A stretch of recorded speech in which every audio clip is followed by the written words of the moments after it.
Hello everyone, welcome to my channel. Students, today learn translation from zero part 10 के तहत मैं आपके लिए पास्ट परफेक्ट कंटिन्यूअस टेंस के रूल्स को लेकर, टिप्स को लेकर आया हूँ। तो टॉपिक शुरू करने के पहले आप मेरे वीडियो को लाइक कर लें, चैनल को सब्सक्राइब कर लें और साथ साथ बेल आइकन को भी प्रेस कर लें ताकि आपको लेटेस्ट नोटिफिकेशंस मिलते रहें। आइए टॉपिक शुरू करते हैं। पास्ट परफेक्ट कंटिन्यूअस टेंस के लिए आपको सेंटेंस का स्ट्रक्चर होगा subject plus had been plus main verb for ING form वाली क्रिया प्लस ऑब्जेक्ट अदर वर्ड्स में मैनर एंड प्लेस होंगे। टाइम की चर्चा जब करेंगे तो फॉर या सिंस प्रीपोजिशन के साथ उसे लेंगे। जब टाइम आपका पीरियड हो यानी संख्या के साथ हो, 2 days, 3 days, 5 months, तो फॉर लेंगे। और जब टाइम आपका पॉइंट ऑफ टाइम हो अर्थात बिना संख्या के हो, पिछले दिन, सोमवार से, जनवरी से, 5 नवंबर से, तो सिंस का प्रयोग करेंगे। ये स्ट्रक्चर आपका पॉजिटिव सेंस का होगा, पॉजिटिव सेंटेंस का होगा। इसे नेगेटिव बनाने के लिए हैड बीन के बीच में नॉट का प्रयोग करें, आपका सेंटेंस नेगेटिव होगा। हैड को सब्जेक्ट के पहले आप ले आएँ तो सेंटेंस इंट्रोगेटिव क्वेश्चन होगा। यदि हैड के पहले WH वर्ड ले लें तो वो क्वेश्चन WH क्वेश्चन होगा। पुनः इसे इंट्रोगेटिव नेगेटिव या नेगेटिव क्वेश्चन में चेंज करने के लिए हैड प्लस सब्जेक्ट के बाद नॉट यानी बीन के पहले नॉट का प्रयोग आप कर दें और उसके ठीक पहले फिर WH वर्ड यूज़ करें तो ये WH इंट्रोगेटिव नेगेटिव सेंटेंस होगा। इस तरह से आपको 6 प्रकार के सेंटेंस मिल जाएंगे। हिंदी सेंटेंसेस को देखकर कैसे पकड़ेंगे कि ये पास्ट परफेक्ट कंटिन्यूअस टेंस का सेंटेंस है, तो आपको हिंदी के अंत में मिल सकता है ता हुआ रहता है, रहता था, वह खेलता हुआ रहता था, वह पढ़ता हुआ रहता था। हो सकता है कि आपको ताथा तिथि मिले लेकिन उसके साथ टाइम से, 2 दिनों से, सुबह से लगा रहेगा। रहा था मिल सकता है लेकिन उसके साथ टाइम से ज़रूर मिलना चाहिए। केवल था कॉम्प्लीमेंट के साथ यानी एक्शन वर्ब आपके पास नहीं होगा तो मेन वर्ब फोर और ऑब्जेक्ट की जगह पर फिर कॉम्प्लीमेंट की चर्चा होगी। तो वैसी स्थिति में भी था विद ए कॉम्प्लीमेंट के साथ टाइम से मिलना चाहिए। तो इन सारे सेंटेंसेस का अनुवाद easily past perfect continuous tense में संभव है। तो स्ट्रक्चर समझ लेने के बाद अब बारी आती है एग्जाम्पल्स की। तो यदि आप कहते हैं वह खेलता हुआ रहता था, वह खेलता हुआ रहता था, तो अनुवाद होगा he had been। नहीं, यहाँ कोई टाइम फैक्टर नहीं है, ता हुआ रहता है से पकड़ में आ जाता है कि ये क्रिया पास्ट परफेक्ट कंटिन्यूअस की है। वह खेलता हुआ रहता था, he had been playing। मैं सुबह से पढ़ रहा था, कब से पढ़ रहा था? सुबह से पढ़ रहा था, तो अनुवाद इसका होगा I had been studying। सुबह से, सुबह एक पॉइंट ऑफ टाइम है तो सिंस का प्रयोग करेंगे।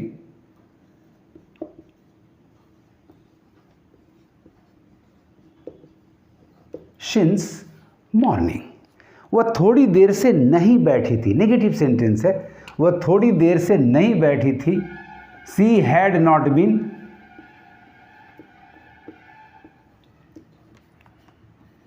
Sitting.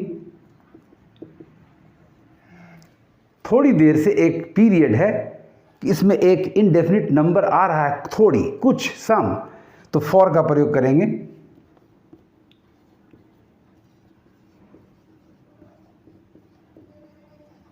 For some time, she had not been sitting for some time। वह थोड़ी देर से नहीं बैठी थी।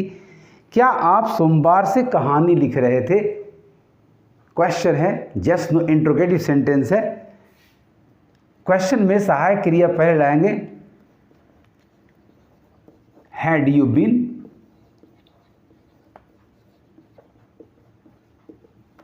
writing a story। सोमवार से ये पॉइंट ऑफ टाइम है, इसमें कोई संख्या नहीं है।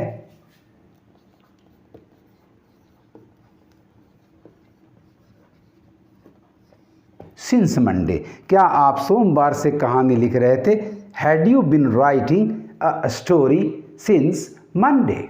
नेक्स्ट एग्जाम्पल है, क्या वह 1 घंटे से नहीं खेल रही थी? 1 घंटा एक संख्या है, पीरियड ऑफ टाइम है, फॉर का प्रयोग करेंगे। क्वेश्चन आपका यस नो इंट्रोगेटिव है, तो अनुवाद होगा had C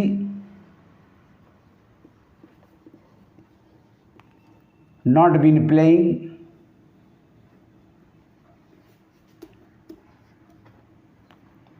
for an hour. क्या वह 1 घंटे से नहीं खेल रही थी? Had she not been playing for an hour. आप उसे कब से पढ़ा रहे थे? कब से के लिए आप फ्रंट पे क्वेश्चन के शुरुआत में सिंस व्हेन का प्रयोग करेंगे। सिंस व्हेन, कब से आप उसे पढ़ा रहे थे? Had you been teaching him. आप उसे कब से पढ़ा रहे थे? Since when had you been teaching him. वह 1 माह से क्यों नहीं आ रहा था? 1 माह संख्या है, पीरियड है, फॉर का प्रयोग करेंगे। क्यों, कारण के लिए why. Had he not been coming for a month. वह 1 माह से क्यों नहीं आ रहा था? Why had he not been coming for a month. वह 10 वर्षों से डॉक्टर था। यहाँ एक्शन वर्ब नहीं है, डॉक्टर होना कॉम्प्लीमेंट है, तो फिर आप हैड बीन के बाद अ डॉक्टर कॉम्प्लीमेंट का प्रयोग करें। वह 10 वर्षों से डॉक्टर था। He had been a doctor 10 वर्षों से, पीरियड है, संख्या मिल रही है, फॉर 10 ईयर्स। वह 10 वर्षों से डॉक्टर था। He had been a doctor for 10 years. तो आइए कुछ और एग्जाम्पल्स लेते हैं। वह गत सोमवार से यहाँ थी। गत सोमवार, पिछले मार्च। जब भी गत या पिछले के साथ दिन का नाम या महीना का नाम आए, बस ये 2 याद रखना, दिन या महीना का नाम, तो लास्ट वर्ड का प्रयोग दिन के नाम के बाद, यानी since plus debt plus last, और महीना के नाम के बाद प्रयोग करेंगे। बाकी हर स्थिति में पिछले का प्रयोग, लास्ट वर्ड का प्रयोग हम सिंस के ठीक बाद करेंगे और तब पॉइंट ऑफ टाइम देंगे। यदि लास्ट का प्रयोग पीरियड के साथ आ रहा है तो फॉर के बाद द लास्ट प्लस पीरियड लेकर आएंगे। तो आपका पहला सेंटेंस है। अगला सेंटेंस है, वह गत सोमवार से यहाँ थी। She had been here since Monday last. याद रखें स्टूडेंट्स, सिंस लास्ट मंडे भूल के ना करें। She had been here since Monday last. मैं पिछले मार्च से दिल्ली में था। I had been in Delhi since March last. भूल के भी सिंस लास्ट मार्च ना करें। I had been in Delhi since March last. मैं गत मार्च से, पिछले मार्च से दिल्ली में था। वह गत माह से नहीं आ रही थी। अब यहाँ माह नाम नहीं है, तो लास्ट का प्रयोग मंथ के पहले करेंगे। वह गत माह से नहीं आ रही थी। She had not been coming since last month. बहुत सावधानी से आप प्रयोग मिलाएंगे। वह गत माह से नहीं आ रही थी। She had not been coming since last month. मैं तब से उसे बुला रहा था। I had been calling him. तब से, सिंस देन का प्रयोग लास्ट में कर दें।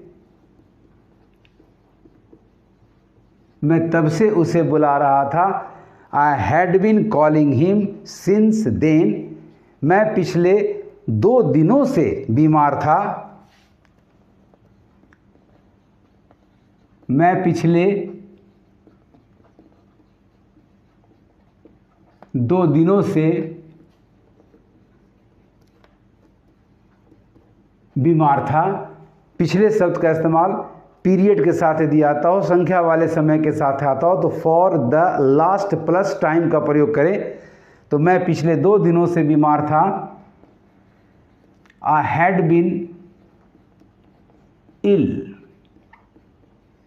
For the last 2 days. I had been ill for the last 2 days. इस तरह से जरा भी घबराना नहीं है, अनुवाद बिल्कुल आसान हो जाएगा यदि आप मेरे टिप्स को, मेरे रूल्स को, मेरे कंसेप्ट को ध्यान से देखें, पढ़ें, समझें और प्रयोग में लाएं। आज इतना ही। Best of luck. Thanks for watching.